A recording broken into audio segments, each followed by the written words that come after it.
We're also following a lot of major political headlines this morning. A lot of eyes are on a special election in Georgia tomorrow, the most expensive House race ever. And the Senate is getting ready for a major push on health care. Majority Leader Mitch McConnell says he wants to pass a bill before the July 4th recess.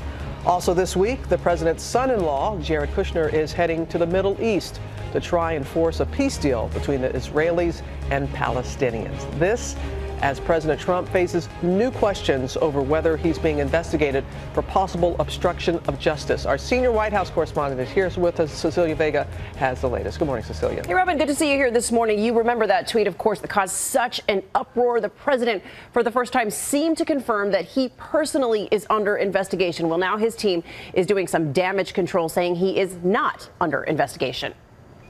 A weekend away at Camp David, President Trump is now back at the White House and once again under fire.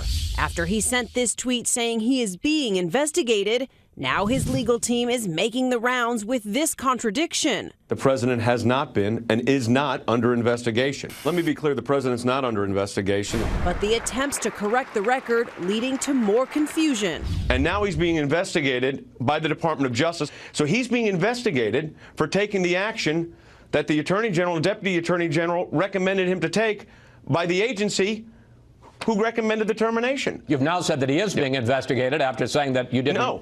You just said, no, he's sir, not being that investigated. He is So I do not appreciate you putting words in my mouth when I've been crystal clear that the president is not and has not been under investigation. I don't think I could be any clearer than that. Well, you don't know that he's not under investigation again, sir. I mean, I cannot read the mind. You're right, Chris. I can't read the mind of the special prosecutor. So we're in agreement. Now, even some Republicans jumping in to defend the man leading the investigation, Special Counsel Robert Mueller. Senator Marco Rubio telling the president, let Mueller do his job. The best thing that could happen for the president and the country is a full and credible investigation. And on this one, Democrats in agreement. We ought to let him do his job. He is just getting started. And there is another big deadline looming this week. The House Intelligence Committee gave the administration until Friday to hand over any evidence of White House recordings, if in fact they do exist.